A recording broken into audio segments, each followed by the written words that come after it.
So this is something that you've been working on for the past few months. Picked up this Hilborn fuel injection system from a swap meet a few months ago in the winter, and well, it looks much better than it did when we picked it up. Why don't you give us a run through of, well, the whole setup really, everything. Well, this is part of our hot rods and horsepower type of video, so we're hoping to make them fun to watch and also a bit more informative. Hilborn fuel injection system, mechanical fuel injection system, they were run in the 60s and the 70s, really popular, and as you probably realise, we like vintage stuff, so we've put it on our 388 cubic inch small block Chevy, which is it's a stroker motor that's going in a tea bucket that we're building. So this will be really lively in a tea bucket. We've got it on the test stand because we're setting up the fuel injection system from scratch. So I've put nozzles, I've done hand calculations to work out what I think are the right size nozzles for this engine and the intended use. I've also, we've sized the fuel pump to go with it, so that's part of the equation. What I've also done is calculation to work out what the main bypass pill should be, which is housed in this check valve here. So it's just starting points, and we have to tune all this stuff. We can't do a lot of it on the engine test stand, but at least we can get it running.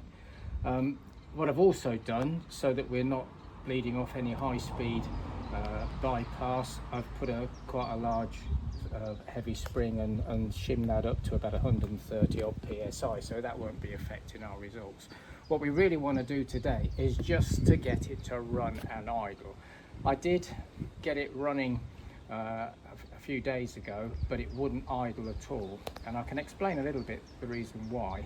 The spool that I've got in there, and this is the spool, this is the metering valve. The spool that I've got in there is a very early spool, and it doesn't have a hole for the idle bypass. So we're going to be running and setting the idle just on this spill here. And what I've had to do is use a leak down test to able to judge where that leak down should be. And in actual fact, it was quite entertaining doing that, because you can hear the air going through the metering valve, and that was quite helpful for me to set it up. So we're trying to use an early style spool. If it doesn't work, we'll have to switch to this one and put an idle bypass circuit in here, which is not the end of the world, but we thought we'd try and do it with this early design. So what we're going to do now to fire it up, we have to take this hose off, we have to put some fuel in it to prime it, and then we hook up the battery and we should be good to go. What Sam has to do while I'm doing that, he's got a thermal imaging camera, and we need to very quickly just check that we're not running ridiculously lean on any of the cylinders, because that can spell disaster even at idle. We'll shut it down if it's lean, and correct the problem by richening it up on this linkage here, which is the turnbuckle. So we'll have a go at that. So by playing tunes with the leak down, which is the position of the throttle or the barrel valve, and by playing tunes with the amount of fuel going into it from the turnbuckle, we should be able to get the thing to sort of idle. That's the plan. That's the plan, yeah. See how it goes. Yeah, we will. Just before we get started with the engine, I thought I would run through the test stand, which I actually built from scratch at home. As we use it, you've got water, oil, volts, all the gauges that we need, the RPM, and then we have this switch board. We turn it on, turn all the accessory switches on, then we can start the engine, and it switches off by that. This is our throttle lever, which is connected to the throttle cable with the 3D printed bracket there to hold in the end of the cable. We have an old dragster fuel tank, which is strapped into the frame, as you can see. And this design was heavily inspired off just a normal engine stand. And we've got just a normal engine stand end plate there that would bolt on to the engine, as it would normally on any engine stand. And then this upright here is just a copy of what was originally came with this. We then have this panel here, so we've got the coil, the MSD, the fuse box, and then everything else that is needed to run the engine. And that's all wired up as it would be in a car. We then also have an old radiator here linked up to the block with an electric fan to give us that extra cooling. Because we're not moving, we do need the fan. This is predominantly used just to run in engines after they're built, so we don't have to put them in the car if the car's not ready. For example, the T-bucket, which is not ready for this engine just yet. But it gives us a chance to test the engine and make sure everything's okay. It also has adjustable side mounts here, so this can be adapted to quite a lot of blocks if we needed to.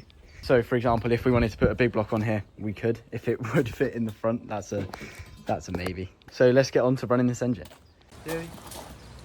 Prime the stacks. Don't forget these systems run dry to start off with. So the other thing that I have to remember to do, the pressure gauge I'm interested in is the fuel pressure gauge.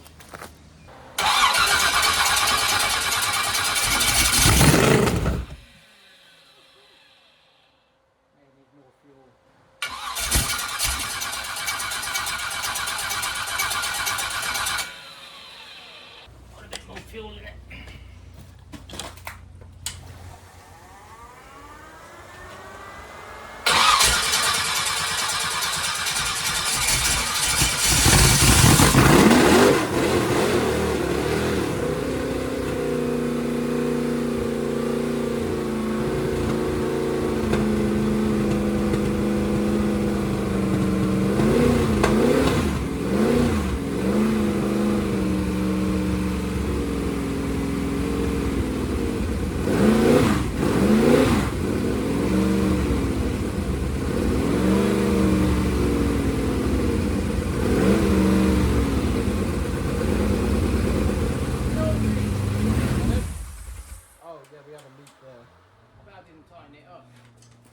The fuel pressure was okay. It was we need at least 50 psi, and it was certainly that. Try again without fuel leaks. It sounds good. Yeah, it does. I like it. It does.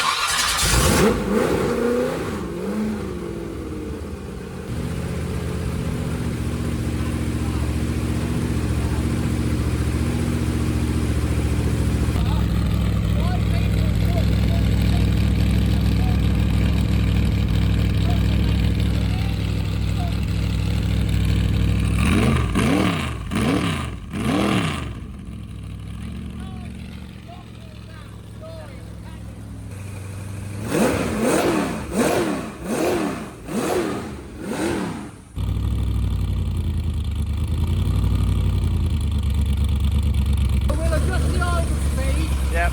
And then we'll check the balance of each bank. That's a good first run.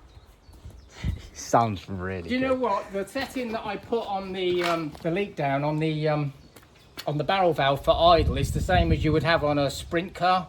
Oh really? Which is the roundy American version of stock cars. Yeah. So that's a 25 to 30% leak down. Yeah.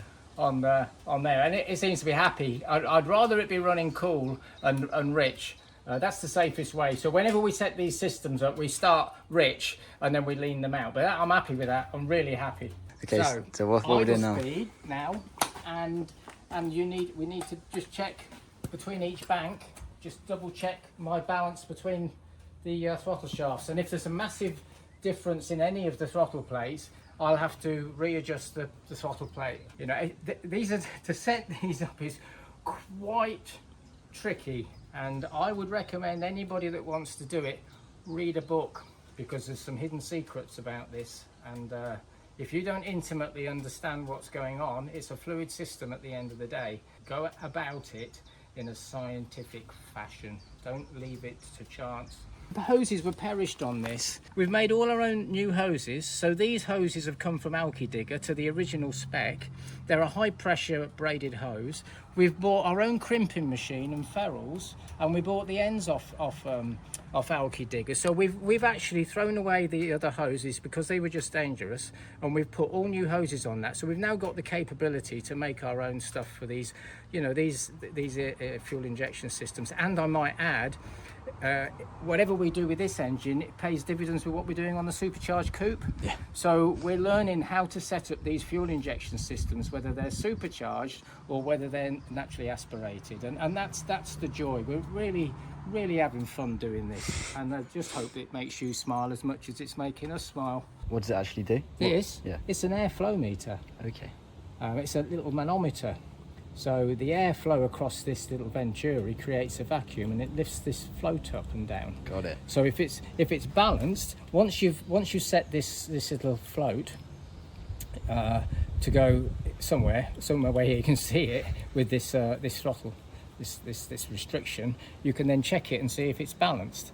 And if it's not balanced, we have to change the linkage between the two throttle shafts. But Right. before we do that, we've got to adjust the throttle stop, which is here, just to get it to idle, because the idle speed is too low. What I want to try and do now is get the engine to idle and just check the balance between the two banks of injectors.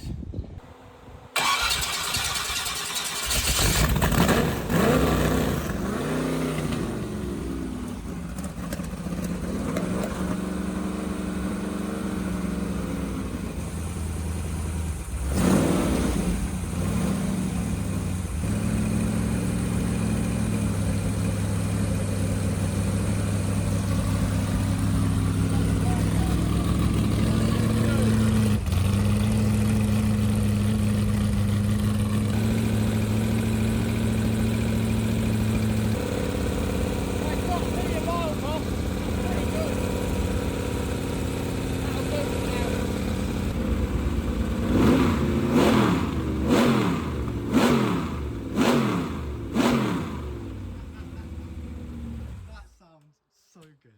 So that's not a bad little few minutes work, is it? Not at all. Big smiles. Yeah.